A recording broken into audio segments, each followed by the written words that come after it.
Les personnes qui envoient des SMS ou qui font des appels sans cesse à leur partenaire doivent vraiment faire attention. Nous développons notre style d'attachement à un jeune âge. Sans les outils, les prises de conscience et les connaissances, il peut être très difficile de sortir de ces programmes parce qu'ils sont profondément ancrés dans notre subconscient. Une personne de type d'attachement anxieux a le don de se brancher sur les émotions des autres, de se mettre au diapason des émotions d'autrui. Cela peut être merveilleux à bien des égards, mais cela peut aussi être un vrai défi. Elles souffrent beaucoup d'un niveau élevé d'anxiété dans les relations, projetant souvent une probabilité de rejet et d'abandon. Elles ont une peur très forte. Cette hypersensibilité explique pourquoi elles ont tendance à être très attentives à répondre aux besoins de leur partenaire. Parfois, leurs besoins sont en quelque sorte mis sous le tapis. Elles sont tellement concentrées sur le fait de ne pas être rejetées ou abandonnées qu'elles s'abandonnent elles-mêmes dans le but de plaire à quelqu'un et de s'assurer que la relation fonctionne à 100%.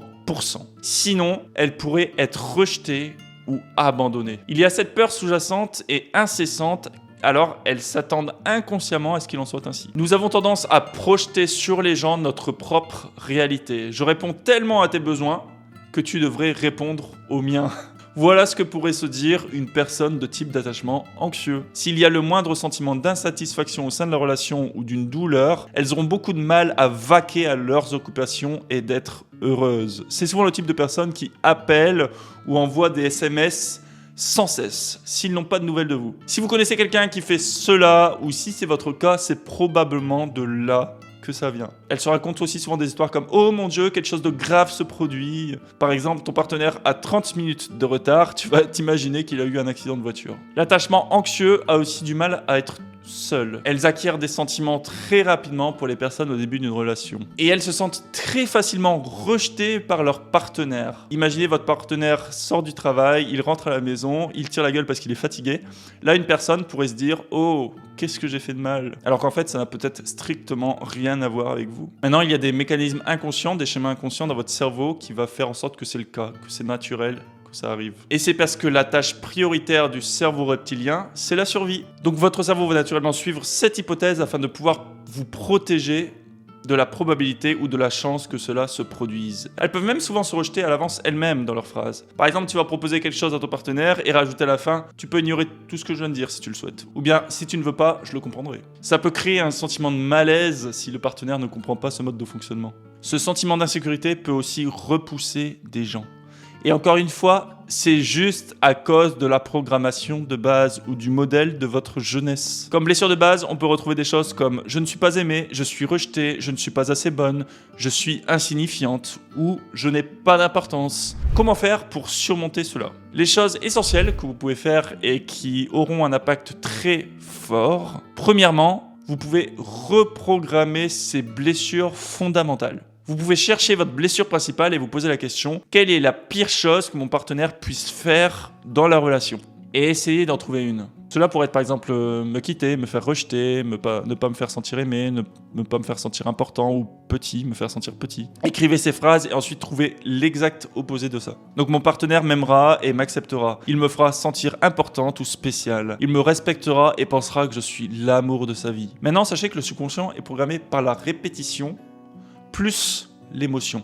La meilleure chose que vous puissiez faire est de lire ou d'écrire ces affirmations chaque matin ou chaque soir.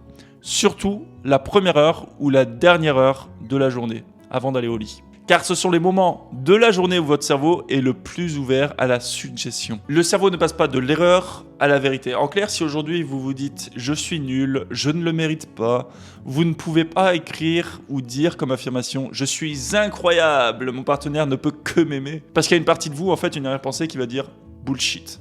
Donc pour contrer cela, deux solutions. La première serait d'être dans l'amélioration constante. Donc par exemple, chaque jour, je m'aime de plus en plus et je m'autorise de plus en plus à répondre à mes besoins toute seule. La deuxième solution serait de trouver des raisons avec des éléments de preuve. Par exemple, je m'aime de plus en plus parce que la semaine dernière, je me suis baladée toute seule et j'ai vraiment adoré et je l'ai fait ça par moi-même, quoi. Si vous faites ça chaque jour de manière répétitive pendant 2-3 mois, ça aura un énorme impact. Vous aurez des grands résultats. Alors, il y en a qui disent qu'il faut 21 jours consécutifs pour créer une habitude. Certains, j'ai déjà entendu 60 jours.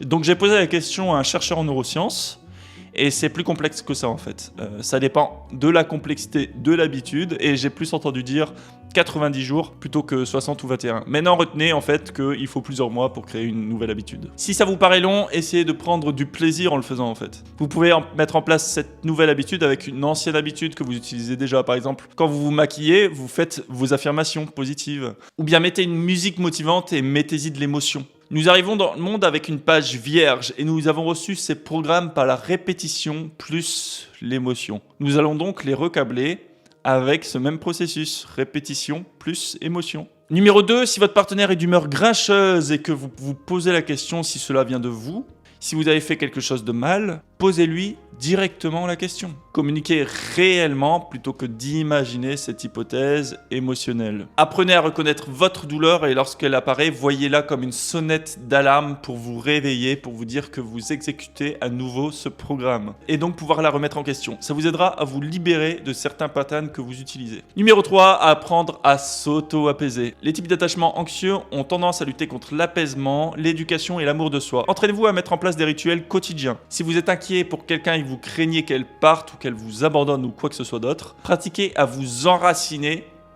dans ce moment et à vous connecter à vous-même, à remettre en question cette hypothèse. Plus vous vous aimez, plus vous avez ce sens de soi, plus il devient facile de s'apaiser. Vous ne serez alors plus aussi dépendant de quelqu'un pour répondre à vos besoins émotionnels et de suivre ce cycle. C'est donc un élément très important. Et enfin, un autre outil essentiel, mais non des moindres, est la pratique de la réponse sans en faire trop.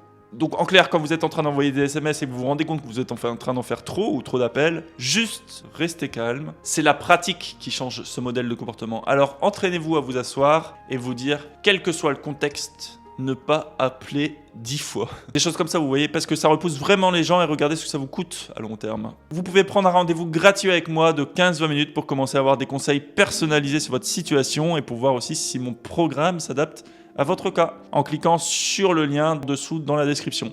À la prochaine!